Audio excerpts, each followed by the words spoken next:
친정 가는데 비싼 선물이 왜 필요해? 헌옷수거함에 멀쩡한 옷들이 이렇게나 많이 있는데. 20년 만에 친정에 가는데 어떻게 이런 걸 들고 가요? 그럼 가지 말던가. 네 맘대로 해. 20년 동안 단 한 번도 친정에 가지 못한 베트남 며느리 린에게 시어머니가 건넨 건 헌옷수거함에서 막 꺼낸 먼지 냄새 나는 옷더미와 싸구려 종이 박스에 구겨 넣은 김 한 박스였습니다. 그걸 들고 20년 만에 고향집 앞에 섰을 때 동네 사람들은 수군거리기 시작했고 린의 얼굴은 순식간에 시뻘겋게 달아올랐습니다. 그리고 그날 밤 그 긴 박스를 여는 순간 온 마을 사람들이 동시에 비명을 삼켰습니다. 그 안에서 나온 건 누구도 상상하지 못했던 충격 그 자체였으니까요. 왜 린은 긴 박스를 끌어안고 무너져 내렸을까요? 친정 엄마는 왜 입을 틀어막고 눈물만 쏟았던 걸까요? 20년 만에 드러난 숨겨진 진실은 모두의 예상을 완전히 뒤엎는 것이었습니다. 구독과 좋아요 지금 바로 눌러주시면 베트남 며느리 린에게 일어난 믿을 수 없는 충격적인 이야기 지금 바로 시작할게요. 칠흑 같은 어둠을 뚫고 형광등 하나가 깜빡거리며 켜졌습니다. 영하 5도의 사르르는 추위 속에서 린의 거친 손이 김더미를 향해 뻗어갔습니다. 또 시작이네. 한숨이 새어나왔지만 입김은 하얗게 흩어질 뿐이었습니다. 20살에 시집와서 지금 40. 정확히 20년째 똑같은 새벽, 똑같은 자리, 똑같은 일이었습니다. 김 한 장 한 장을 떼어내는 손가락 끝은 이미 감각이 무뎌진 지 오래였습니다. 갈라지고 터진 손등에는 바다 소금기가 스며들어 따가웠지만 이제는 그 아픔조차 익숙해졌죠. 허리는 구부정하게 굽어 있었고 어깨는 늘 한쪽으로 기울어져 있었습니다. 린, 거기 김상자 더 가져와. 빨리빨리. 시어머니 김말순 여사의 날카로운 목소리가 공장 안을 찢었습니다. 78의 나이에도 그 목소리만큼은 여전히 칼날 같았습니다. 네, 어머니. 지금 가져오겠습니다. 린은 무거운 김상자를 들어올리며 속으로 숫자를 셌습니다. 7300일. 오늘로 정확히 7300일째야. 엄마, 김치찌개 왜 이렇게 싱거워? 19살 아들 지민이가 숟가락을 탁 내려놓았습니다. 고3 딸 지아도 곁눈질하며 말했죠. 엄마, 학교 앞에서 친구들이랑 밥 먹을게. 도시락은 싸지 마. 린의 가슴이 쿵 내려앉았습니다. 아이들이 자신의 베트남 억양을 부끄러워한다는 걸, 베트남식으로 만든 반찬 냄새를 창피해한다는 걸 모르는 게 아니었습니다. 그래, 알았어. 남편 준호는 밥그릇에 코를 박고 있을 뿐 한마디도 거들지 않았습니다. 58년 인생 단 한 번도 어머니 앞에서 아내 편을 든 적이 없는 사람이었죠. 시어머니가 또 한마디 던졌습니다. 된장찌개도 제대로 못 끓이면서 쯧쯧 20년이나 살았는데 아직도 한국 입맛을 모르네. 린은 고개를 숙인 채 대답했습니다. 죄송합니다, 어머니. 점심시간 김공장 밖 평상에서 동네 아주머니들이 모여 있었습니다. 저 베트남 며느리 아직도 말투가 이상하더라고. 그러게. 20년이나 됐는데 왜 아직도 그래? 김 여사도 고생이야. 외국 며느리 들여서. 린은 김상자를 나르면서도 그 말들이 다 들렸습니다. 하지만 못 들은 척 웃는 얼굴로 인사했죠. 안녕하세요, 아주머니들. 어이구, 수고가 많네. 앞에서는 웃지만 뒤에서는 혀를 차는 사람들. 린은 그들의 이중적인 얼굴에 이제 무감각해졌습니다. 밤 10시 모두가 잠든 후 린은 화장실에 숨어 베트남으로 전화를 걸었습니다. 엄마, 나야. 린아, 잘 지내니? 돈은 보냈니? 이번 달은 5만 원밖에 못 보내. 미안해. 전화기 너머로 어린 남동생 투안의 기침소리가 들렸습니다. 여동생 미는 또 학교를 못 갔다고 했죠. 괜찮아, 리나. 네가 보내주는 것만으로도 고마워. 하지만 리는 알고 있었습니다. 5만 원으로는 동생들 한 달 쌀값도 안 된다는 걸. 친정 부모님이 하루 한 끼로 버티고 있다는 걸. 엄마, 보고 싶어. 나도. 우리 리니 얼굴 한번 보고 죽으면 원이 없겠다. 눈물이 쏟아질 것 같아 리는 급하게 전화를 끊었습니다. 새벽 1시, 리는 부엌 바닥에 쪼그려 앉아 숨죽여 울었습니다. 내가 왜 여기 있지? 내가 뭘 위해 이렇게 사는 거지? 20년. 난 20년 동안 뭘 한 거야? 거울에 비친 자신의 얼굴이 낯설었습니다. 20살 꽃다운 나이에 시집왔던 그 소녀는 온데간데 없고 주름지고 거칠어진 중년 여인만이 거울을 들여다보고 있었죠. 손목에 깊은 상처들, 등에 새겨진 노동의 흔적들. 그것이 린이 한국에서 살아온 20년의 증거였습니다. 하나님, 부처님, 제발 한 번만, 단 한 번만 친정에 가게 해주세요. 린의 간절한 기도는 차가운 부엌 바닥에 스며들 뿐이었습니다. 또다시 새벽이 오고 또다시 김 공장의 형광등이 켜질 시간이 다가오고 있었습니다. 린은 천천히 일어나 앞치마를 메었습니다. 오늘도 내일도 모레도 끝이 보이지 않는 20년의 연장선이 이어질 것만 같았습니다. 김 공장에서 김을 포장하던 오후 3시, 린의 낡은 휴대폰이 진동했습니다. 화면에 뜬 건 84로 시작하는 베트남 국제번호였죠. 여보세요? 언니, 언니야? 전화기 너머로 들려온 건 11살 여동생 미의 울먹이는 목소리였습니다. 그 순간 린의 심장이 쿵 내려앉았어요. 미야? 무슨 일이야? 왜 울어? 아빠가 오토바이 사고 났어. 허리를 크게 다쳐서 일을 전혀 못해. 린의 손에서 김이 와르르 떨어졌습니다. 주변 아주머니들이 힐끔거렸지만 린은 아무것도 보이지 않았어요. 아빠가 어떻게, 얼마나 다쳤어? 의사가 앞으로 당분간 일 못한대. 일어나 앉기도 힘들어. 엄마는 매일 울고. 우리 이제 어떻게 살아? 미의 흐느낌 사이로 남동생 투안의 기침소리가 들렸습니다. 베트남 특유의 오토바이 소음과 다구는 소리도 섞여 있었죠. 언니 언제 와? 아빠가 언니 보고 싶어 해. 그 말에 린은 더 이상 서 있을 수가 없었습니다. 김 공장 한 구석 박스 더미 뒤에 주저앉아 흐느꼈어요. 미야, 언니가 꼭 갈게. 하지만 그게 말처럼 쉬운 일이 아니란 걸 린은 누구보다 잘 알았습니다. 20년 동안 단 한 번도 베트남에 가지 못했으니까요. 시어머니가 날카로운 목소리로 불렀습니다. 린, 뭐해? 일 안 하고. 네, 어머니. 지금 가겠습니다.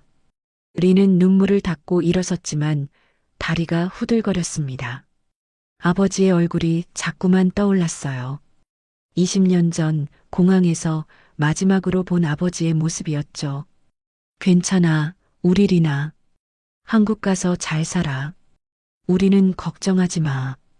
그때 아버지는 웃으며 손을 흔들었는데 지금 그 아버지가 다치셨다니. 그날 밤 리는 시어머니 앞에 무릎을 꿇었습니다. 어머니, 제발 베트남 다녀오게 해주세요. 아버지가 크게 다치셨대요. 시어머니의 표정이 굳어졌습니다. 지금이 어떤 시기인지 알아? 김수학철이야. 1년 중 제일 바쁜 때라고. 20년을 김 공장 집 며느리로 살아놓고 아직도 이 시기가 얼마나 중요한지 몰라. 게다가 김장철까지 겹쳤는데 너 김장은 누가 한다고 생각해? 네가 빠지면 김장도 김작업도 다 꼬인다고. 알아요. 하지만 아버지가. 아버지? 네 아버지가 뭔데? 20년 동안 우리 집 일하면서 베트남 생각만 했구나. 그 말이 가슴에 비수처럼 꽂혔습니다. 리는 고개를 더 깊이 숙였어요. 죄송합니다. 하지만 정말 며칠만이라도 안 돼. 김 뜯는 사람 한 명 빠지면 공장이 어떻게 돌아가는지 몰라. 옆에서 지켜보던 남편 준호가 작게 말했습니다. 어머니, 한 번쯤은 너는 가만히 있어. 네 마누라 하나 제대로 못 가르쳐 놓고. 준호는 입을 다물었습니다. 늘 그랬듯이 어머니 앞에서는 한없이 작아지는 남편이었죠. 리는 절망적인 심정으로 마지막 호소를 했습니다. 어머니, 제발, 이번 한 번만. 20살에 시집와서 20년 동안 한 번도 안 갔잖아요. 그 순간 린의 눈에서 눈물이 주르륵 흘러내렸습니다. 결국 시어머니는 조건부로 허락했습니다. 좋아. 대신 조건이 있어. 첫째, 사흘 안에 김 5천 쏙 다 떼놓고 가. 둘째, 베트남은 닷새만 있다 와. 리는 눈물을 닦으며 고개를 숙였습니다. 감사합니다, 어머니. 그날부터 리는 밤낮 없이 김을 뗐습니다. 새벽 3시에 시작해 밤 12시까지 손가락이 퉁퉁 부어 올랐지만 멈추지 않았죠. 갈라진 손끝에서 피가 배어나왔지만 리는 오히려 미소를 지었습니다. 아프다. 하지만 괜찮아. 아버지 얼굴 볼 수 있다면, 엄마 손 잡을 수 있다면, 김 1속, 2속, 100속, 1000속. 숫자를 세면서 리는 베트남 풍경을 그렸습니다. 메콩강의 탁한 물결, 엄마가 끓여주던 쌀국수 냄새, 투아니의 까르르 웃음소리. 2000속, 3000속. 아버지, 조금만 기다려요. 밤새 일하면서도 린의 입가엔 20년 만에 처음 보는 진짜 미소가 걸려 있었습니다. 손톱 밑이 까맣게 물들고 허리가 끊어질 듯 아파도 가슴은 뜨거웠어요. 5000속 완성. 해냈어. 정말 해냈어. 사흘째 밤 마지막 김상자를 묶으며 리는 조용히 눈물을 흘렸습니다. 기쁨의 눈물이었죠. 그리고 몰래, 정말 몰래 준비한 것들이 있었습니다. 20년 동안 조금씩 아껴둔 돈으로 산 작은 전기밥솥. 베트남엔 전기가 자주 끊기지만 그래도 엄마가 편하게 밥을 지을 수 있을 거예요. 동생들을 위한 한국 과자와 학용품들. 싸구려지만 예쁜 머리핀과 립스틱. 투안이 좋아할 만한 작은 게임기. 이걸 보면 얼마나 좋아할까. 리는 선물들을 하나하나 가방에 넣으며 미소 지었습니다. 20년 만에 귀향이었으니까요. 그런데 출발 이틀 전 밤, 시어머니가 갑자기 린의 방으로 들어왔습니다. 뭘 그렇게 싸고 있어? 아, 그냥 옷이랑. 시어머니는 매서운 눈으로 가방을 뒤지기 시작했습니다. 전기밥솥을 발견한 순간 얼굴이 벌겋게 달아올랐죠. 이게 뭐야? 전기밥솥? 네가 무슨 돈으로? 제가 그동안 아껴서. 아껴? 우리 집 형편에 이런 비싼 걸? 너가 무슨 돈으로 샀다는 게냐? 이거 다 압수야. 시어머니는 전기밥솥은 물론 과자며 학용품이며 모든 선물을 가져갔습니다. 리는 망연자실 빈 가방만 바라봤어요. 어머니, 그건 제가 정말 아껴서. 시끄러워. 주제도 모르고 허세 부리지 마. 리는 고개를 숙였습니다. 턱을 따라 눈물이 주르륵 흘러내렸습니다. 네, 주제가 뭘까? 밤새 잠을 잘 수가 없었습니다. 다음 날 아침, 시어머니가 커다란 검은 비닐봉투를 던졌습니다. 이거나 가져가. 동네 헌옷 수거함에서 쓸만한 거 골라왔어. 봉투 안에는 낡고 해진 옷들이 가득했습니다. 목이 늘어난 티셔츠, 색바랜 바지, 구멍난 양말들. 베트남은 덥잖아. 이런 게 딱이야. 거기선 이것도 좋은 옷이래. 린의 얼굴이 화끈거렸습니다. 20년 만에 친정에 가는데 헌옷 봉투를 들고 가야 한다니. 그리고 이것도 시어머니가 마지막으로 던진 건 김한 상자였습니다. 우리 집에서 만든 최고급 김이야. 너가 직접 만들었으니 더 잘 알겠지? 얼마나 실용적이냐. 먹을 수도 있고 팔 수도 있고 무엇보다 우리가 직접 정성껏 만든 거잖니. 김 상자를 받아든 손이 덜덜 떨렸습니다. 눈물이 났지만 꾹 참았어요. 린은 헌옷 봉투와 김 상자를 바라보며 망설였습니다. 20년 만에 귀향인데 이런 초라한 모습으로 가야 한다니. 이거 가지고 갈 바에는 저 베트남 안 가겠습니다. 평생 처음으로 시어머니께 반항하는 말이 튀어나왔습니다. 린 자신도 놀랐어요. 20년 동안 단 한 번도 말대꾸한 적이 없었는데 시어머니의 눈이 번뜩였습니다. 뭐라고? 지금 나한테 대들어? 아니, 그게 아니라 20년 만에 가는데 헌옷이랑 김만 들고 가면 제가 얼마나 초라해 보이겠어요. 초라해? 누구한테 초라한데? 누구한테 뭘 보여주고 싶은 게냐? 린의 목소리가 떨렸습니다. 그래도 제 가족인데요. 제 부모님이고 동생들이고 동네 사람들이 모두 나와서 볼 텐데 정신 상태가 썩었구나. 돈 자랑이 하고 싶은 게냐? 아버지 간호하러 간다더니 정신은 딴 데 팔려 있어. 자랑할 돈은 있고 없는 사람들 앞에서 있는 척이 하고 싶어서 근질근질 한가 본데 그런 마음으로 가는 거면 갈 필요 없다. 그 말이 린의 가슴을 후벼 팠습니다. 그럼 정말 안 가겠습니다. 이런 걸 들고 갈 바에는. 린은 돌아섰습니다. 그때 시어머니가 차갑게 말했죠. 그래, 그럼 가지 마. 아버지 아픈 건 핑계였나 보구나. 다 네 선택이야. 린은 문 밖에 서서 두 손을 꽉 쥐고 울고 있었습니다. 헌옷 봉투와 김 상자를 바라보며 정말 이대로 가야 하나 망설였죠. 그때 남편 준호가 조용히 다가왔습니다. 린, 가. 이번 아니면 또 20년이야. 그치만 이게 뭐야? 김한 상자에 헌옷이라니. 너무 초라해. 린의 목소리가 떨렸습니다. 20년 만에 친정에 가는데 손에 든 게 고작 이것뿐이라니. 준호가 린의 어깨를 가만히 잡았습니다. 린, 중요한 건 뭐를 들고 가느냐가 아니야. 내가 간다는 거야. 아버님이 아프신데 내 얼굴 보는 게 제일 큰 선물 아니야? 하지만 동생들이 기다리는데 내가 가는 게 최고의 선물이라고. 20년 동안 못 봤잖아. 준호는 린의 손을 잡았습니다. 거칠고 갈라진 손. 20년 동안 김 떼느라 망가진 손이었죠. 어머니도 허락했고 일도 너 다 해냈잖아. 3일 만에 5천속 다 끝냈잖아. 린은 천천히 고개를 들었습니다. 진짜 갈 수 있는 거야? 그럼 가야지. 아버님 기다리고 계셔. 준호가 주머니를 뒤적이더니 작은 봉투를 꺼냈습니다. 이거 내가 조금씩 모아둔 건데 많지 않아. 30만 원이야.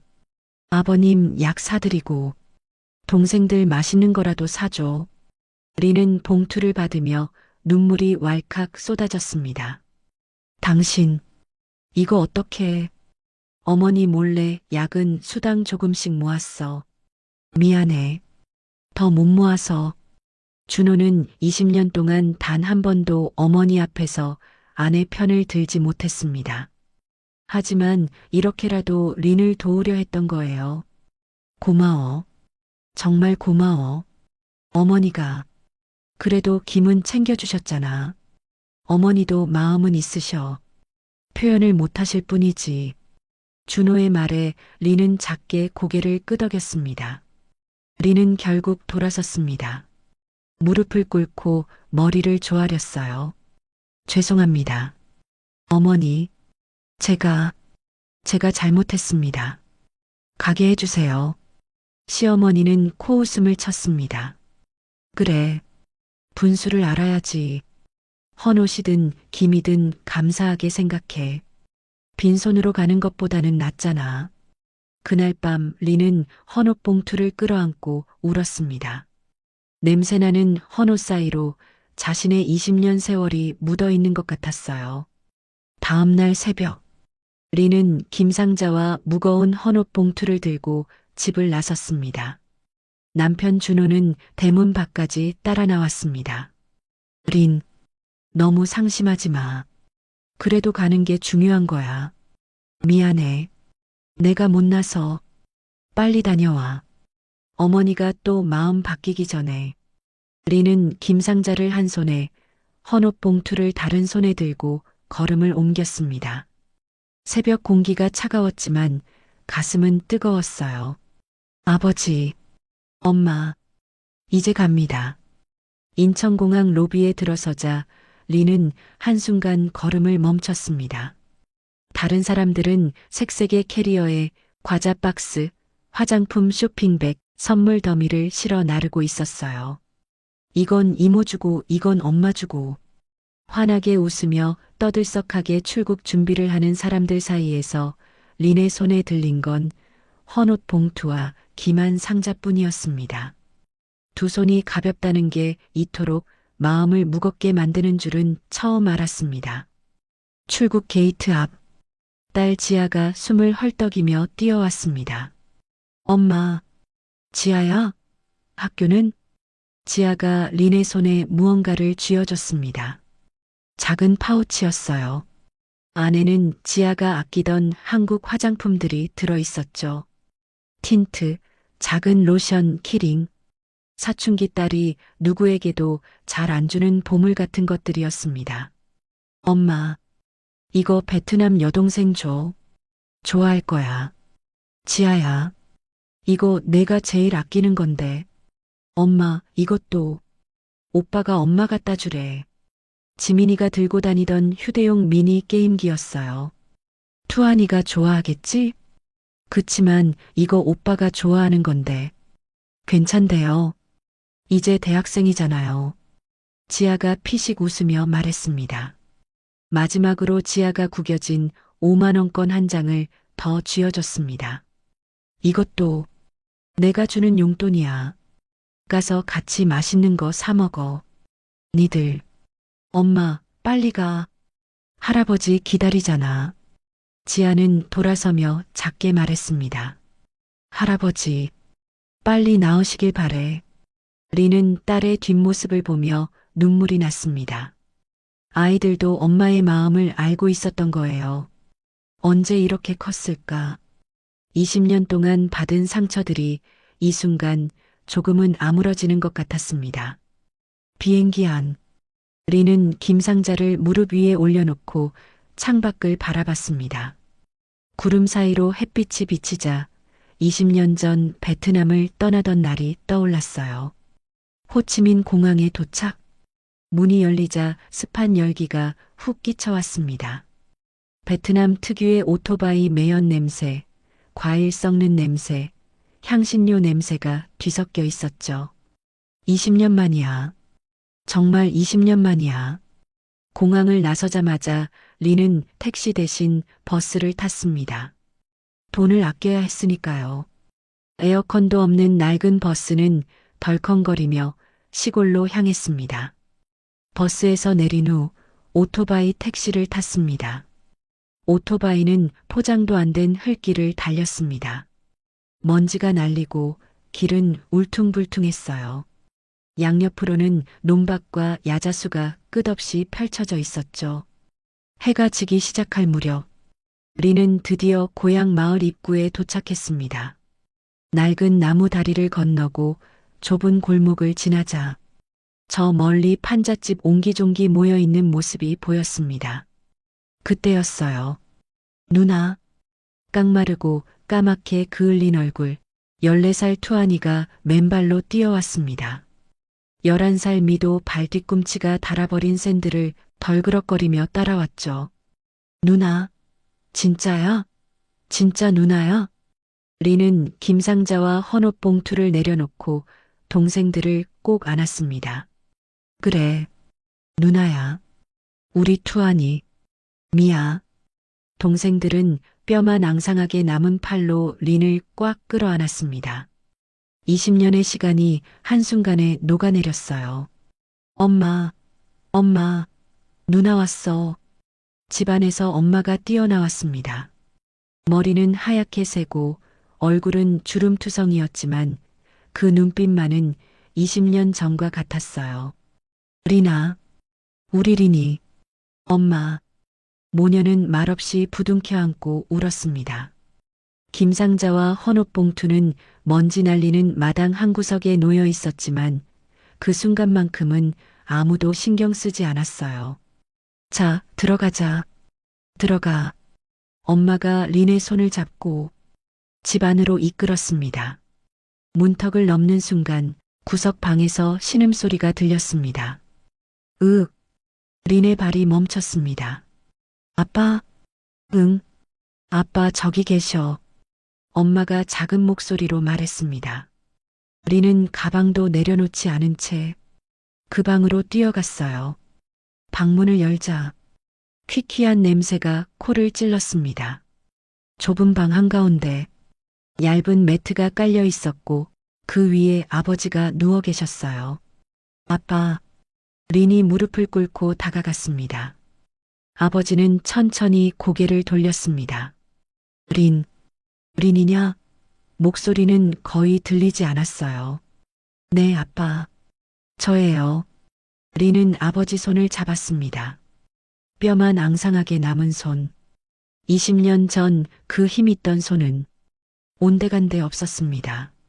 아빠가 미안하다. 너 한국 가서 고생하는데 아빠가 이 꼴이 돼서. 아빠, 그런 말씀 마세요. 린의 눈에서 눈물이 주르륵 흘러내렸습니다. 많이 아프세요? 괜찮아. 괜찮아. 아버지는 웃으려 했지만 얼굴이 일그러졌어요. 허리 통증이 견딜 수 없을 만큼 심한 게 분명했습니다. 아빠, 제가 왔으니까 이제 괜찮을 거예요. 꼭 나으실 거예요. 린은 아버지 손을 두 손으로 꽉 쥐었습니다. 하지만 그 약속이 얼마나 공허한지 린 자신이 제일 잘 알았어요.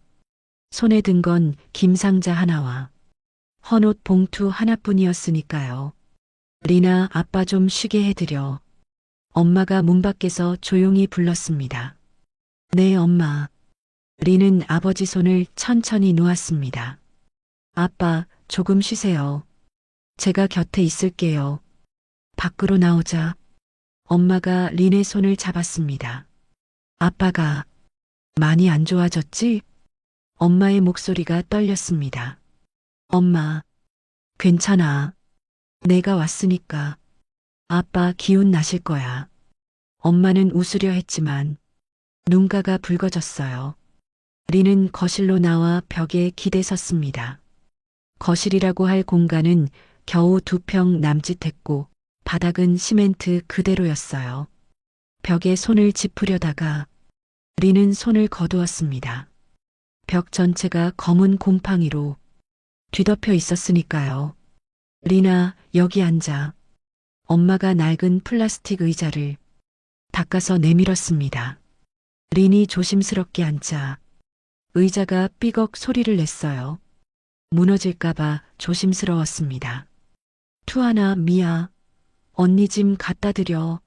동생들이 헌옷 봉투와 김상자를 들고 왔습니다. 누나, 이거 뭐예요? 미가 김상자를 흔들며 물었습니다. 김이야. 한국 음식. 김? 처음 들어봐. 투안의 눈이 반짝였습니다. 리는 웃으려 했지만 입술이 떨렸어요. 20년 동안 자신이 보낸 돈으로도 기만 상자 사 먹을 여유가 없었다는 뜻이었으니까요. 해가 지자 집안이 금세 어두워졌습니다. 엄마, 전기 안 켜요? 린이 물었습니다. 응, 8시 되면 켜. 엄마가 대답하며 초를 하나 꺼냈습니다. 촛불 하나가 좁은 부엌을 흔들며 비쳤어요. 엄마는 부뚜막에 앉아 장작을 넣기 시작했습니다. 엄마, 제가 할게요. 린이 다가가자 엄마가 손사래를 쳤습니다. 괜찮아. 엄마가 할게. 넌 멀리서 왔으니까 쉬어. 엄마는 장작불을 피우며 냄비에 물을 올렸습니다. 그리고 마당 한 구석에서 무언가를 들고 왔어요. 닭이었습니다. 어머, 엄마. 이거 오늘 우리 린이 왔으니까 특별히 잡았어. 엄마가 환하게 웃었습니다. 하지만 린은 알 수 있었어요. 이 닭 한 마리가 이 집에서 얼마나 귀한 건지. 투안과 미가 부엌 문 밖에서 침을 꿀꺽 삼키며 닭을 바라보고 있었으니까요. 밤 8시가 되자 전등 하나가 깜빡이며 켜졌습니다. 희미한 불빛이었지만 그래도 있는 게 어디예요. 낮은 플라스틱 테이블 위에 음식이 차려졌습니다. 큰 대야에 담긴 쌀밥, 닭고기 몇 점, 시금치 같은 나물 무침, 멸치젓 한 접시. 그게 전부였습니다. 자, 먹자. 린이 왔으니까. 오늘은 특별한 날이야. 엄마가 환하게 웃으며 닭고기 접시를 린 앞으로 밀었습니다. 아빠는요? 린이 물었습니다. 아빠는 드시기 힘드셔서 나중에 죽 끓여 드릴게. 엄마의 목소리가 작아졌습니다. 투안과 미의 눈이 닭고기에 고정되어 있었어요. 침을 꿀꺽 삼키며 바라보지만 먼저 손을 대지 않았습니다. 누나가 먹어. 누나 한국에서 왔잖아. 투안이 말했습니다. 린의 가슴이 미어졌습니다. 고기가 이렇게 귀한 음식이었구나. 투안아, 미야, 너희가 먹어. 누나는 배불러. 진짜? 그럼 우리 먹어도 돼? 미의 얼굴이 환해졌습니다. 두 아이는 젓가락으로 닭고기 한 점씩을 집어 소중하게 입에 넣었죠. 천천히, 아주 천천히 씹으면서 마치 세상에서 제일 맛있는 음식을 먹는 것처럼요. 린은 밥을 먹는 척하며 고개를 숙였습니다. 눈물이 그릇에 떨어질까봐 식사 중이었습니다. 갑자기 전등이 꺼졌어요. 린이 놀라 고개를 들었습니다. 괜찮아. 자주 이래. 엄마가 태연하게 다시 초를 켰습니다. 전기가 자주 끊겨요? 응. 동네 전체가 돌아가면서 써. 우리 집은 하루에 2시간만 쓸 수 있어. 2시간. 하루에 2시간만 전기를 쓴다니. 린은 숟가락을 든 손이 떨리는 걸 느꼈습니다. 20년 동안 이렇게 살았구나. 내가 보낸 돈으로도 전기를 제대로 못 썼구나. 촛불이 흔들리는 어둠 속에서 가족들은 묵묵히 밥을 먹었습니다. 린만 젓가락을 든 채 멍하니 앉아 있었죠. 린아, 왜 안 먹어? 입에 안 맞아? 엄마가 걱정스럽게 물었습니다. 아니에요, 엄마. 맛있어요. 정말 맛있어요. 린은 억지로 웃으며 밥을 한 숟가락 떴습니다. 하지만 목구멍으로 넘어가지 않았어요. 첫날 밤 린은 가족과 함께 좁은 방에 누웠습니다.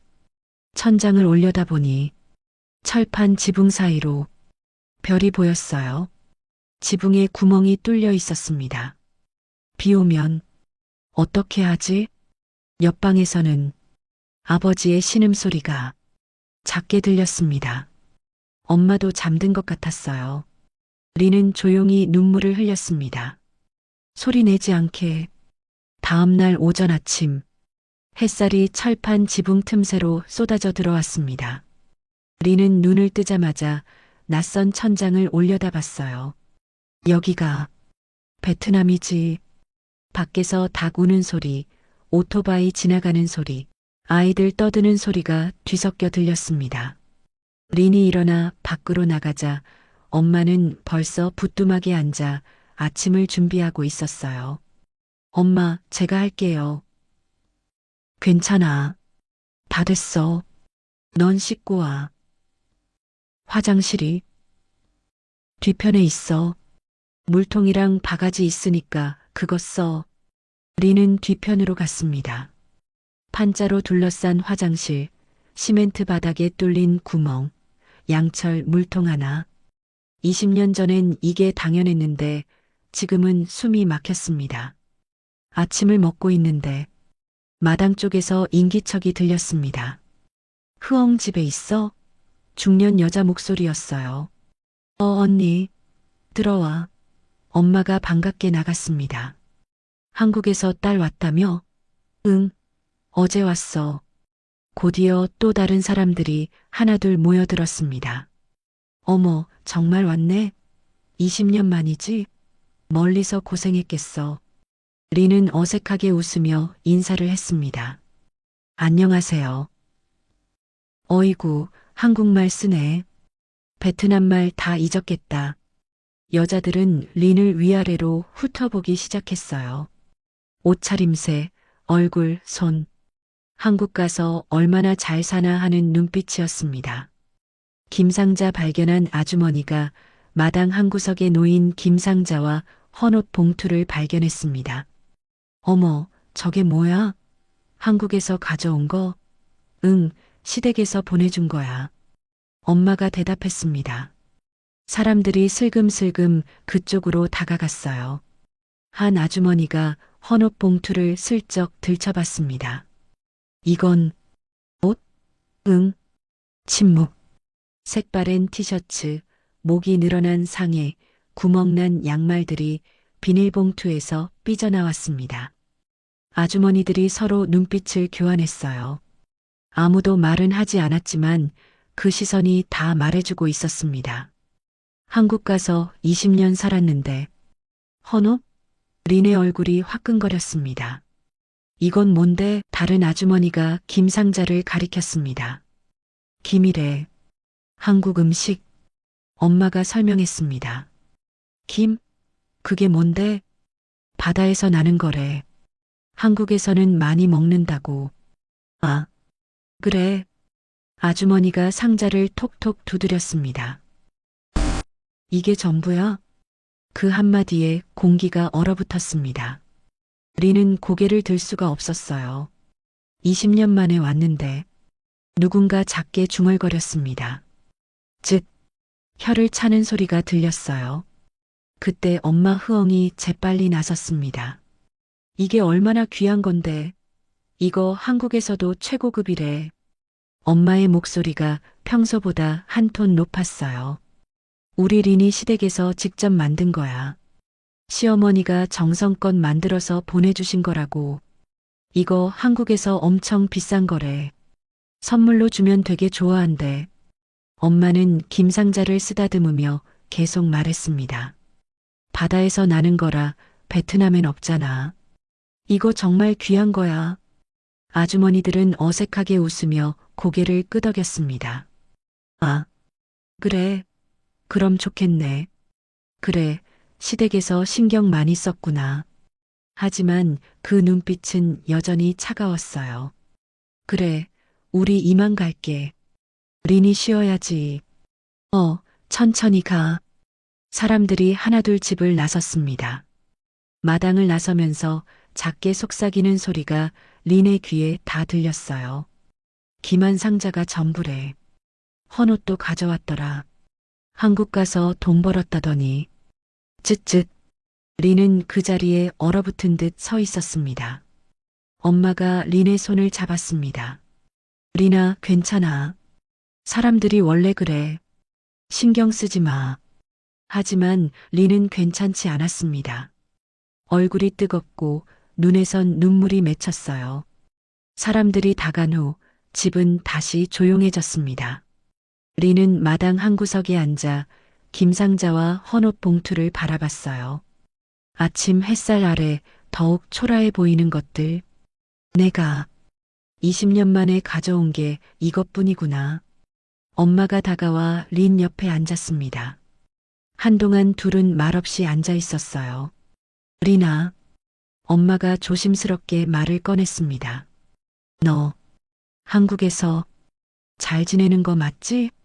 린의 심장이 쿵 내려앉았습니다.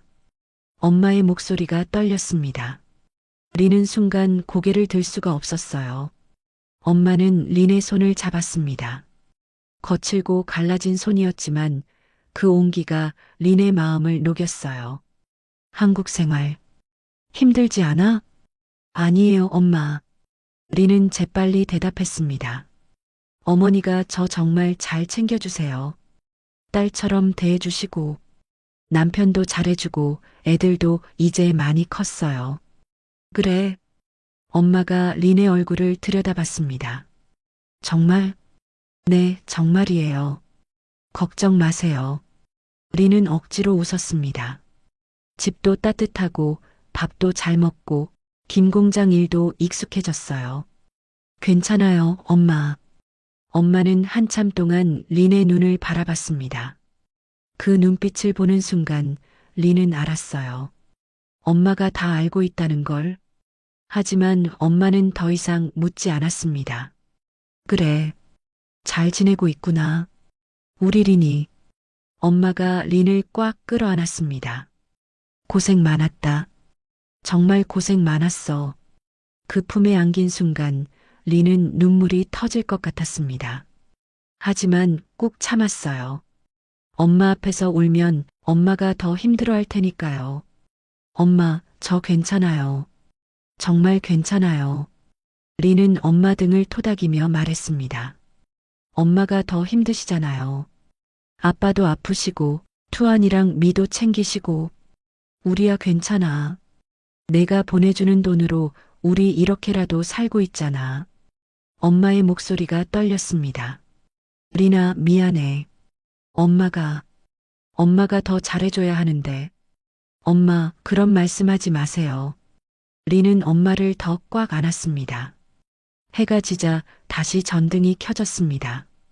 저녁 준비를 하면서 엄마가 물었어요. 린아, 어머니는? 시어머니는 괜찮으시지? 네, 괜찮으세요. 너한테 잘해주시고? 네, 잘해주세요. 린은 계속 거짓말을 했습니다. 엄마를 안심시키기 위해서요. 김도 이렇게 보내주시고, 어머니가 저 많이 생각해주세요. 엄마는 고개를 끄덕였습니다. 하지만 그 눈빛엔 걱정이 가득했어요. 저녁 식사는 간단했습니다. 어제처럼 닭고기는 없었고 밥에 나물 무침, 멸치젓이 전부였어요. 배불러? 엄마가 물었습니다. 응. 아이들은 웃으며 대답했지만 린은 알았어요. 아이들이 아직 배고프다는 걸. 하지만 더 이상 먹을 게 없다는 것도. 모두가 잠든 밤, 엄마 흐엉은 마당으로 나왔습니다. 달빛 아래 엄마는 김상자를 바라보며 조용히 눈물을 흘렸어요. 우리 린이 20년 동안 얼마나 힘들었을까. 한국 가서 잘 산다고 했지만 저 아이 눈빛을 봤어. 거짓말하고 있었어. 헌옷을 들고 왔다는 게 시집에서 얼마나 구박을 받았으면. 엄마는 하늘을 올려다봤습니다. 별이 총총히 박혀 있었어요. 제발 우리 린이 행복하게 해주세요. 아무것도 바라지 않을게요. 그냥 우리 린이만 행복하게. 엄마의 기도는 밤 공기에 스며들었습니다. 다음 날 아침 린이 일어났을 때 투아는 이미 집을 나간 뒤였습니다. 투아니는요? 일 나갔어. 요즘 바빠서 새벽부터 나가. 엄마가 대답했습니다. 무슨 일요? 자전거 택시. 사람들 태워다 주는 일. 린의 가슴이 철렁했습니다. 투아니가 자전거 택시를? 응. 작년부터 하고 있어. 학교는요? 침묵. 엄마는 대답하지 않았습니다. 그 침묵이 모든 걸 말해주고 있었어요. 학교 그만뒀어? 린의 목소리가 떨렸습니다. 응, 2년 전에. 왜요?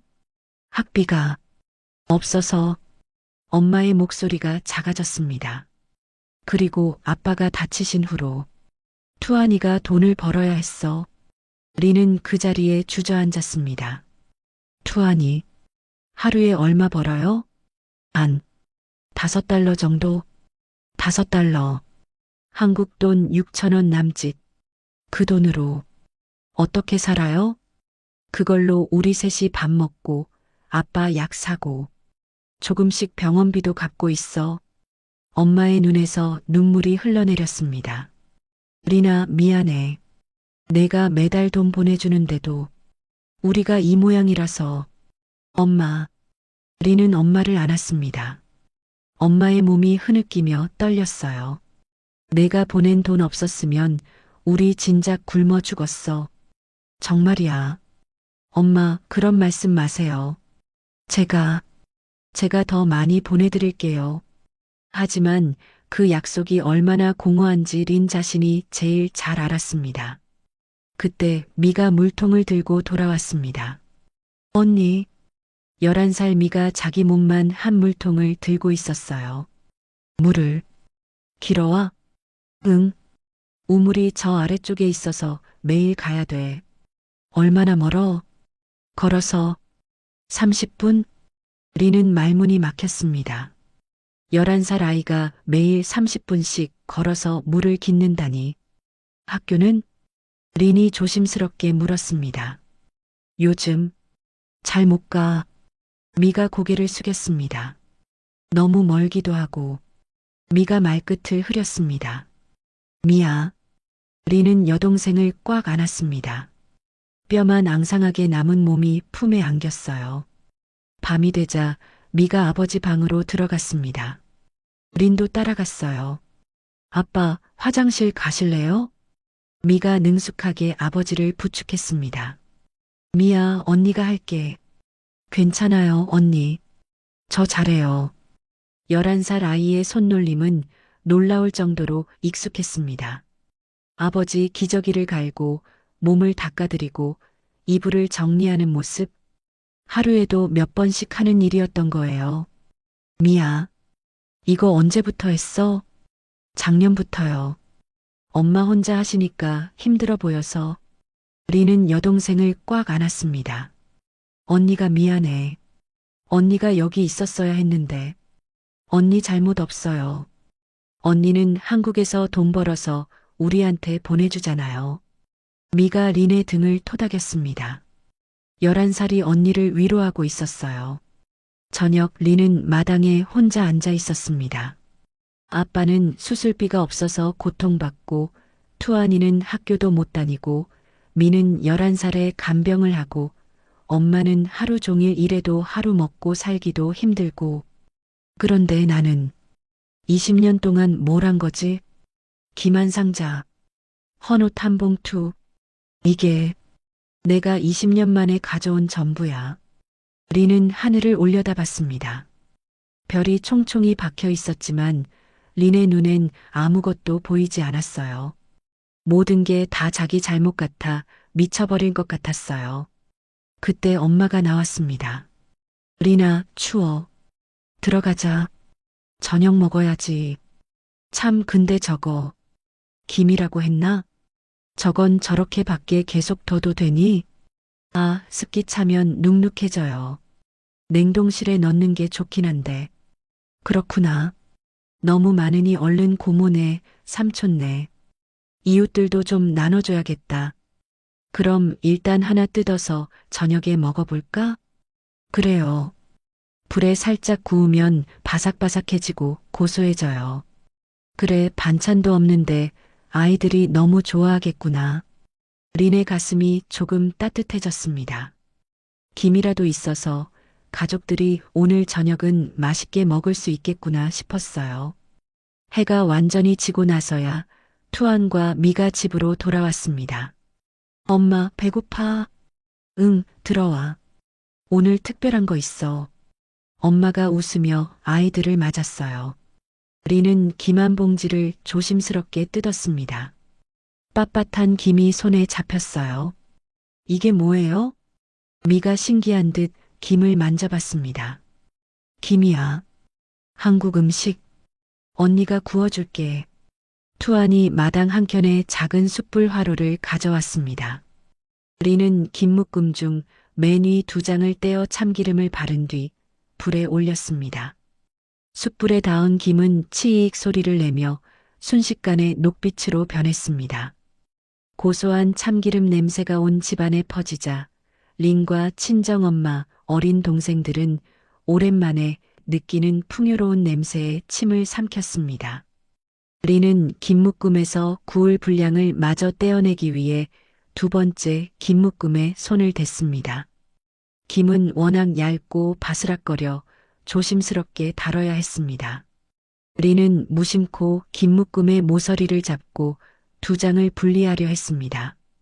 바로 그 순간 린의 손가락 끝에 김의 마른 질감과는 전혀 다른 빳빳하고 두꺼운 종이의 감촉이 느껴졌습니다. 그녀는 무심코 시선을 내렸습니다. 김묶음의 가운데가 살짝 벌어지자 그 틈 사이로 노란색의 빳빳한 종이 모서리가 빼꼼히 드러나 있었습니다. 린의 심장이 쿵 하고 내려앉았습니다. 며칠 전 시어머니에게 들었던 모든 모욕적인 말들이 뇌리를 스쳤습니다. 경고문이나 모욕적인 쪽지가 숨겨져 있다면? 엄마, 잠시만요. 린은 김묶음을 든 채 몸을 떨었습니다. 친정엄마와 아이들의 시선이 일제히 린의 손에 고정되었습니다. 친정엄마는 린의 얼굴을 보자마자 불길한 예감에 숨을 멈췄습니다. 린은 떨리는 손으로 조심스럽게 김 2장 사이를 벌렸습니다. 김이 찢어지는 바스락 소리가 긴장감을 극대화했습니다. 그리고 노란색 지폐 한 장이 김과 김 사이에서 미끄러져 나왔습니다. 그것은 선명한 100이라는 숫자와 미국 대통령의 얼굴이 그려진 $100짜리 지폐였습니다. 돈이다. 미국 돈이다. 친정엄마가 멍하게 중얼거렸습니다. 하지만 놀라움은 거기서 끝나지 않았습니다. 린은 지폐가 빠져나온 김묶음의 속을 들여다보았습니다. 마른 김의 거친 검은 표면 사이에 얇은 비닐에 쌓인 $100 지폐 다발이 평평하게 줄지어 박혀 있었습니다. 마치 김의 심지처럼 김묶음 전체를 관통하며 숨겨져 있었습니다. 투안이 제일 먼저 움직였습니다. 그는 화로 앞에서 달려와 린의 손에 있던 김묶음을 낚아채듯 가져갔습니다. 이게 다 돈이에요? 전부 다 돈이야? 소녀는 믿을 수 없다는 듯 울먹이며 김묶음 전체를 해체하기 시작했습니다.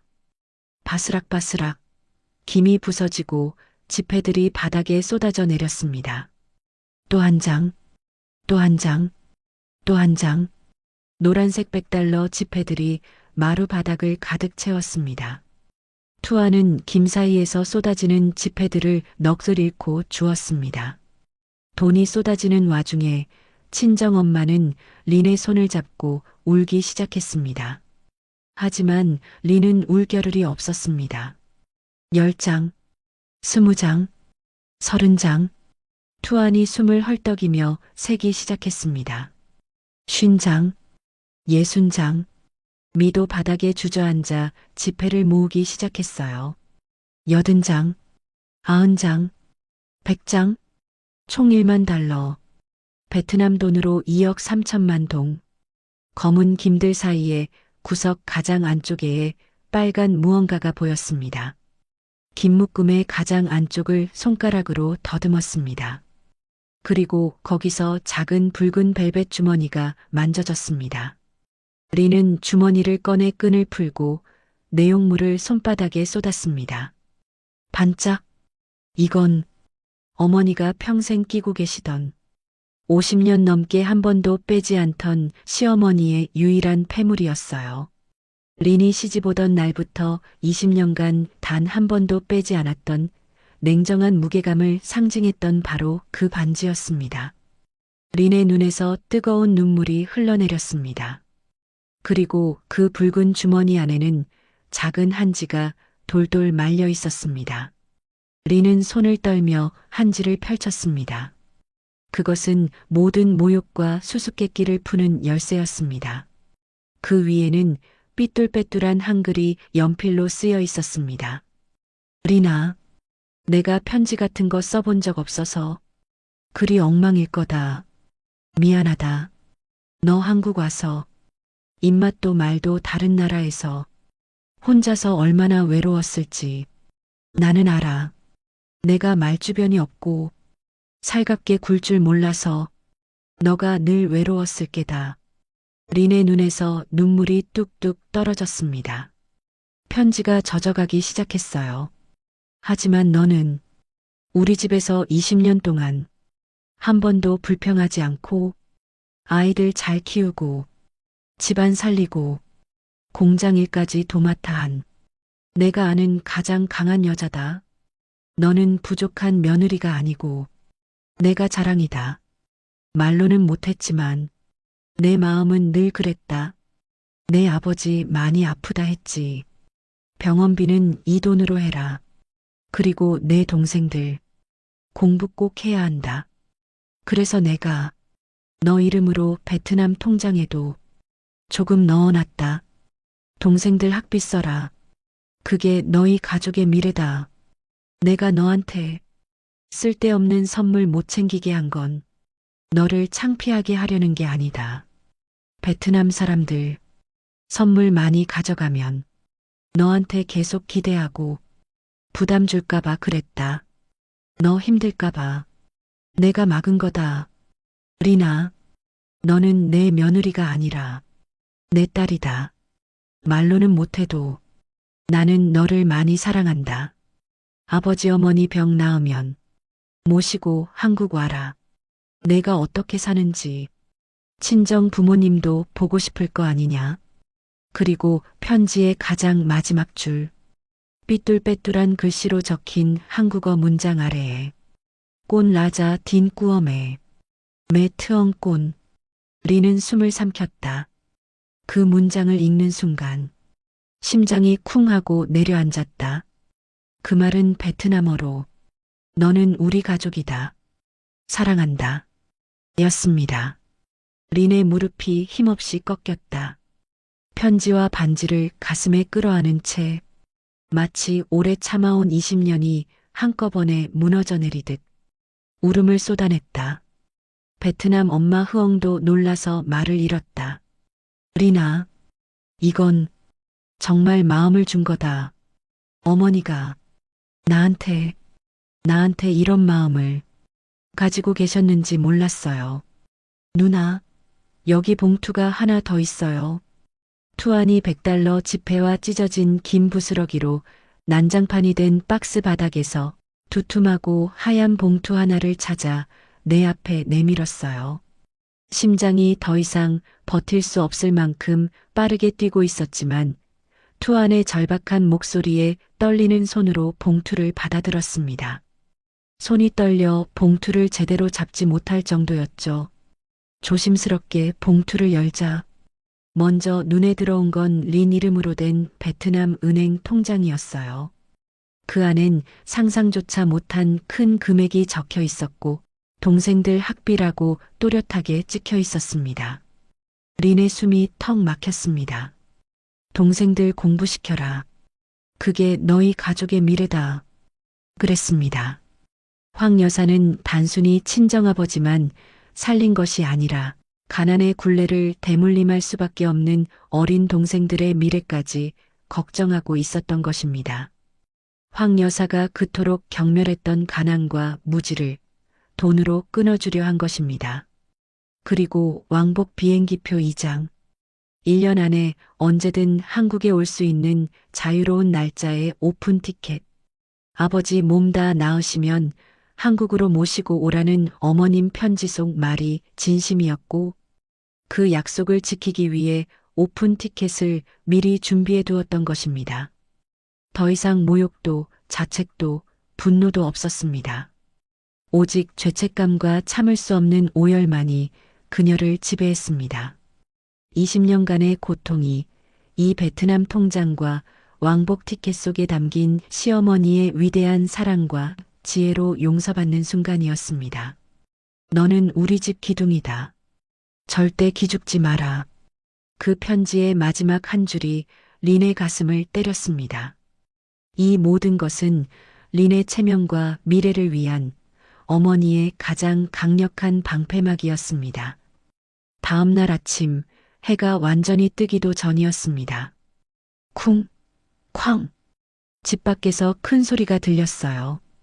트럭 엔진 소리, 사람들 웅성거리는 소리가 뒤섞여 있었습니다. 뭐야, 저거? 트럭이 2대나 왔네. 누구 집에 배달 오는 거야? 린이 방문을 열고 나가보니 동네 사람들이 우르르 골목 쪽으로 몰려가고 있었어요. 엄마, 무슨 일이에요? 나도 몰라. 가보자. 집 앞 골목에 트럭 2대가 서 있었습니다.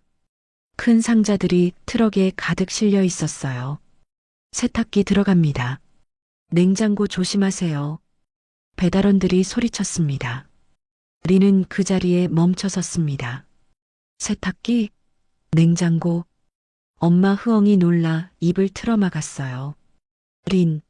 린아, 이게 왜 우리 집으로 와? 예. 린도 어리둥절했습니다. 배달원 한 명이 종이를 들고 다가왔어요. 여기 응우엔 흐엉댁 맞죠? 흐엉이 놀라 고개를 끄덕였습니다. 맞는데요. 그럼 맞네요. 세탁기, 냉장고, 선풍기, TV 배달 왔습니다. 네, 저희가 주문한 게 아닌데요. 배달원이 서류를 확인했습니다. 보내신 분 성함이 김말수님입니다. 쿵. 린의 심장이 내려앉았습니다. 말순? 전액 결제 완료됐고요. 린은 그 자리에서 무릎이 꺾일 뻔했습니다. 흐엉이 얼른 린을 붙잡았어요. 어머니가 이것까지. 린의 목소리가 떨렸습니다. 동네 사람들이 수군거리기 시작했어요. 세탁기? 냉장고? 한국 시어머니가 보냈대. 우와, 정말 대단한 시댁이네. 어제 김상자를 보고 혀를 찼던 아주머니들이 이번엔 눈이 휘둥그레졌습니다. 냉장고가 얼마짜리인데 세탁기까지. 저거 전부 새 거잖아. 자, 들어갑니다. 길 좀 비켜주세요. 문짝이 덜렁거리던 낡은 냉장고 옆에 새 냉장고가 놓였어요. 어머, 이렇게 큰 냉장고는 처음 봐. 흐엉이 넋을 잃고 바라봤습니다. 다음은 세탁기였어요. 세탁기는 어디에 놓을까요? 세탁기가 마당에 설치되자 투안과 미가 신기한 듯 만져봤어요. 누나, 이거 진짜 세탁기야? 응. 린은 눈물을 닦으며 대답했습니다. 이제 엄마가 손빨래 안 하셔도 돼. 배달이 끝나자 동네 사람들이 슬금슬금 다가왔습니다. 리나, 시댁이 정말 좋은 집이구나. 어제는 우리가 잘못 봤나 봐. 어제 김상자를 보고 비웃던 아주머니가 민망한 얼굴로 말했어요. 시어머니가 정말 며느리 생각이 많으시네. 냉장고에 세탁기까지. 보통 마음으로는 못하지. 린은 아무 말도 하지 않았습니다. 그저 고개를 숙인 채 눈물만 흘렸어요. 사람들이 다 가고 나자 흐엉이 린을 꽉 안았습니다. 린아, 너 한국에서 진짜 귀하게 살았구나. 엄마, 우리 딸 정말 잘했다. 정말 고생했다. 흐엉의 목소리가 떨렸습니다. 시어머니가 이렇게까지 챙겨주시는데 엄마가 너무 걱정만 했네. 엄마, 저도 몰랐어요. 어머니가 이런 마음이신 줄. 둘은 새 냉장고 앞에 서서 한참을 울었습니다. 투안과 미도 옆에서 함께 울었어요. 자, 이제 이 냉장고에 음식 채워야지. 흐엉이 눈물을 닦으며 말했습니다. 엄마, 오늘 시장 가요. 제가 장 볼게요. 린이 준호가 준 30만 원이 든 봉투를 꺼냈습니다. 고기도 사고, 과일도 사고, 아빠 몸보신할 것도 사야죠. 리나, 그리고 투아니, 미, 너희 학교 갈 준비하자. 교복도 사고, 책가방도 새로 사고. 투안과 미의 눈이 반짝였습니다. 누나, 진짜? 그럼, 이제 학교 가야지. 리는 동생들을 안았습니다. 어머니가 우리한테 미래를 선물해 주셨어. 그날 오후 리는 엄마 투안과 함께 병원으로 향했습니다. 손에는 김상자 속에 있던 1만 달러 중 일부가 든 봉투를 꼭 쥐고 있었어요. 오토바이 택시를 타고 1시간을 달려 도착한 병원. 낡은 건물이었지만 오늘따라 그 문이 희망처럼 보였습니다. 아버지 병실이 어디예요? 2층이에요, 언니. 투안이 앞장서서 계단을 올라갔습니다. 병실 문을 열자 아버지가 누워 계셨습니다. 어제보다 얼굴이 더 창백해 보였어요. 아빠, 린이 다가가 아버지 손을 잡았습니다. 리나, 왔니? 아빠 수술할 수 있어요. 뭐? 아버지의 눈이 커졌습니다. 수술비가 생겼어요. 아빠 이제 수술 받으실 수 있어요. 리나, 그게 무슨... 어머니가, 제 시어머니가 보내주셨어요. 린의 눈에서 눈물이 흘러내렸습니다. 엄마 흐엉이 옆에서 고개를 끄덕였어요. 그래요, 아버님. 린이 시어머니가 정말 대단한 분이세요. 아버지의 눈에서도 눈물이 흘러내렸습니다. 고맙다. 정말 고맙다. 시어머니께 꼭 감사하다고 전해다오. 네, 아빠. 다음 날 새벽 6시, 린과 가족들은 병원에 모였습니다. 아버님, 걱정하지 마세요. 수술 잘 되실 거예요. 간호사들이 아버지를 수술실로 옮겼습니다. 아버지는 린을 보며 작게 웃었어요. 린아, 고맙다. 아빠, 금방 나으실 거예요. 수술실 문이 닫혔습니다. 수술은 3시간이 걸렸습니다. 린과 엄마, 투안, 미는 복도 의자에 앉아 기다렸어요. 언니, 아빠 괜찮으시겠지? 미가 불안한 목소리로 물었습니다. 그럼, 잘 되실 거야. 린은 미의 손을 꽉 잡았습니다. 투아는 창밖을 보며 중얼거렸어요. 누나 시어머니, 정말 대단하신 분이야. 우리 가족 살려주셨어. 응, 정말 그래. 린은 고개를 끄덕였습니다. 엄마 흐엉은 두 손을 모으고 조용히 기도했어요. 부처님, 제발, 우리 남편 살려주세요. 오후 2시 수술실 불이 꺼졌습니다. 의사가 나왔어요. 보호자분? 린이 벌떡 일어났습니다. 네, 저요. 수술 잘 됐습니다. 회복만 잘하시면 일상생활 가능하실 겁니다. 정말요? 정말 괜찮으세요? 네. 재활 열심히 하셔야 하지만 다시 걸으실 수 있어요. 그 순간 린은 그 자리에 주저앉아 울었습니다. 엄마도 투안도 미도 함께 울었어요. 감사합니다. 정말 감사합니다. 아버지는 회복실에서 천천히 눈을 떴습니다. 리나, 아빠. 린이 달려가 아버지 손을 잡았습니다. 수술 잘 끝났어요. 선생님이 다시 걸으실 수 있대요. 정말, 정말이냐? 아버지의 목소리가 떨렸습니다. 네, 진짜예요. 아빠, 이제 아프지 않으세요. 아버지는 린의 손을 꽉 쥐었습니다. 고맙다. 우리 딸, 너 덕분에 아빠가 살았다. 아니에요, 아빠. 어머니 덕분이에요. 린은 눈물을 닦으며 말했습니다. 아버지 수술이 끝난 며칠 후, 린은 투안과 미를 데리고 학교에 갔습니다. 밀린 학비 전부 냈습니다. 교무실에서 린이 영수증을 내밀었어요. 교장 선생님이 놀란 얼굴로 말했습니다. 전부 다요? 네. 그리고 앞으로 1년치도 미리 냈어요. 어머, 정말요? 투안과 미가 교장 선생님께 인사했습니다. 감사합니다. 교장 선생님. 그래, 잘했다. 이제 열심히 공부해야지. 학교를 나서는 길, 투안이 린의 손을 잡았어요. 누나, 나 정말 공부 열심히 할게. 나중에 커서 누나한테 꼭 보답할게. 미도요. 언니, 미도 열심히 공부해서 간호사 될 거예요. 린은 동생들을 안았습니다. 그래. 너희가 행복하면 그게 언니한테 제일 큰 보답이야. 린은 엄마와 함께 시장에 갔습니다. 새 냉장고를 채울 음식을 사기 위해서요. 고기도 사고 생선도 사고 과일도 가득 사자. 린이 말했습니다. 린아, 이렇게 많이 사면. 괜찮아요, 엄마. 어머니가 주신 돈으로 우리 잘 먹어야죠. 장바구니가 금세 가득 찼습니다. 닭고기, 돼지고기, 생선, 채소, 과일. 평소엔 꿈도 못 꾸던 것들이었어요. 집에 돌아와 냉장고를 열자 새 냉장고 안이 음식으로 가득 찼습니다.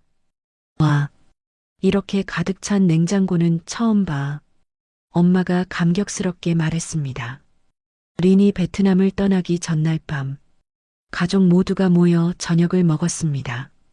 병원에서 퇴원한 아버지도 휠체어를 타고 식탁에 앉았어요.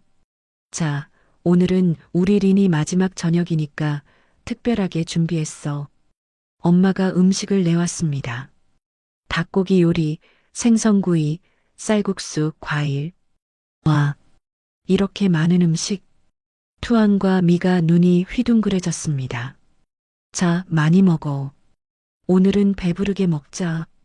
린이 웃으며 말했습니다. 식사를 하면서 아버지가 말했어요.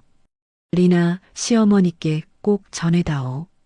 우리 가족을 살려주셔서 정말 감사하다고. 그리고 우리가 나중에 꼭 한국에 갈게. 직접 인사드리고 싶다고. 엄마도 고개를 끄덕였습니다. 네, 꼭 전해드릴게요. 어머니도 엄마 아빠 오시길 기다리실 거예요. 린은 비행기표 2장을 꺼내 보여줬습니다. 이거 어머니가 보내주신 거예요. 아빠 다 나으시면 이 표로 한국 오세요. 정말, 정말 대단한 분이시다. 아버지의 눈에 눈물이 고였습니다. 모두가 잠든 밤 린은 마당에 나와 앉았습니다. 달빛 아래 새 냉장고와 세탁기가 놓여 있었어요. 며칠 전만 해도 절망뿐이었던 이 집이 이제는 희망으로 가득했습니다. 린은 하늘을 올려다봤어요. 어머니, 정말 감사합니다. 제가 어머니를 너무 몰라봤어요. 한국 돌아가면 정말 열심히 할게요. 어머니께 제대로 효도할게요. 린의 눈에서 눈물이 주르륵 흘러내렸습니다. 하지만 이번엔 슬픔의 눈물이 아니었어요. 감사와 다짐의 눈물이었습니다. 출발 당일 아침 린은 일찍 일어났습니다. 투안이 벌써 오토바이를 준비하고 있었어요. 누나, 준비됐어? 응. 가자. 린이 집 밖으로 나서려는데 미가 달려와 린의 옷자락을 잡았습니다. 언니, 진짜 가야 돼? 미야, 언니 한국에 있어야지. 거기가 언니 집이야. 그럼 언제 다시 와? 린은 무릎을 꿇고 미와 눈을 맞췄습니다. 아빠 다 나으시면 엄마 아빠랑 같이 한국 갈 거잖아. 그때 우리 또 보는 거야. 정말? 약속? 약속? 린은 미를 꽉 안았습니다. 11살 여동생의 작은 몸이 품에 안겼어요. 참, 투아나, 미야, 잠깐만. 왜? 린은 가방에서 작은 선물 상자 2개를 꺼냈어요. 이거, 지민이가 주래. 작은 미니 게임기였습니다. 투안의 눈이 휘둥그레졌어요. 이거, 진짜? 응, 내 거야. 와. 투안이 방방 뛰며 게임기를 꽉 안았습니다. 고마워. 정말 고마워. 투안은 게임기를 들고 계속 웃었어요. 14살 소년의 얼굴이 환하게 빛났습니다. 그리고 미아, 이건 지아가 주래. 작은 파우치를 열자 한국 화장품들이 들어 있었습니다. 틴트, 로션, 예쁜 키링까지. 헉! 이거 다 내 거예요. 미가 손으로 입을 막았습니다. 응, 다 내 거야. 와, 진짜. 미가 방방 뛰며 파우치를 들고 춤을 췄습니다. 고마워요. 정말 고마워요. 미는 화장품을 하나하나 꺼내보며 계속 웃었어요. 11살 소녀의 얼굴에 행복이 가득했습니다. 그래, 꼭 전해줄게. 리는 두 동생을 번갈아 보며 웃었습니다. 호치민 공항 로비. 출국장 입구 앞에서 엄마와 린이 마주 섰습니다. 엄마, 괜찮으세요? 응, 괜찮아. 리나, 네가 처음 한국 간다고 했을 때 엄마가 울면서 말렸잖아. 기억해요. 그때 내가 뭐라고 했는지 아니? 몰라요, 엄마. 잘 기억 안 나요. 엄마가 그랬어. 우리 린이 너무 착해서 걱정이다. 저 멀리 가서 고생만 하면 어떡하냐고.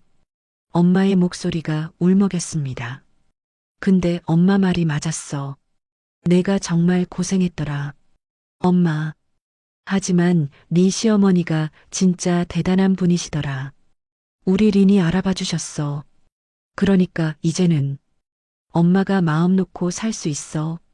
린은 엄마 손을 꼭 잡았습니다. 제가 한국 처음 갔을 때 전화했잖아요. 그때 엄마가 뭐라고 하셨는지 기억나세요?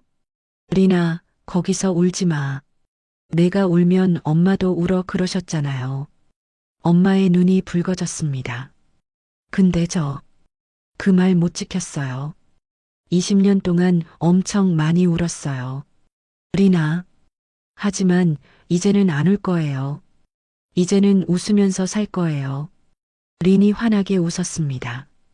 엄마도 눈물을 닦으며 웃었어요. 그래, 웃어야지. 우리 딸 웃는 게 제일 예뻐. 엄마도요. 엄마 웃는 거 진짜 오랜만에 봤어요. 그랬니? 이제 맨날 웃어요. 냉장고에 음식 가득 채워놓고 세탁기로 빨래하시면서 행복하게 사세요. 그래, 그럴게. 엄마가 린을 꽉 안았습니다. 가거라. 네 가족이 기다린다. 네, 엄마. 린은 출국장으로 걸어갔습니다. 몇 걸음 가다가 뒤를 돌아봤어요. 엄마가 손을 흔들고 있었습니다. 이번엔 울지 않고 웃으면서요. 린도 손을 흔들었습니다. 엄마, 행복하세요. 정말 행복하세요. 비행기에 올라 창가 자리에 앉았습니다. 닷새 전 이 자리에 앉았을 때가 떠올랐어요. 그때는 김상자 하나, 헌옷 봉투 하나 들고 왔었죠. 가슴엔 두려움과 수치심이 가득했었고요. 지금도 손에 든 건 가방 하나뿐이었습니다. 하지만 가슴은 완전히 달랐어요. 비행기가 이륙했습니다. 구름 위로 올라가자 햇빛이 쏟아져 들어왔어요. 린은 창밖을 바라보며 생각했습니다. 닷새 전엔 도망가는 기분이었는데 지금은 집으로 돌아가는 기분이었어요. 김 공장도 시어머니도 그 차가운 새벽도 이제는 무섭지 않았습니다. 오히려 보고 싶었어요. 그 모든 게 집이었으니까요. 린은 눈을 감았습니다. 입가에 작은 미소가 머물렀어요. 20년 만에 드디어 진짜 집으로 돌아가는 길이었습니다. 오늘의 이야기 어떠셨나요? 구독자님 마음에 작은 울림이라도 드렸다면 앞으로도 구독자님의 나날의 따뜻한 위로가 될 이야기들로 찾아뵐 수 있도록 구독과 좋아요 꼭 눌러주세요. 어디서 듣고 계신지 댓글도 남겨주시면 엄청난 복이 찾아온답니다. 오늘도 행복 가득한 날 되세요. 늘 푸른 사연이었습니다.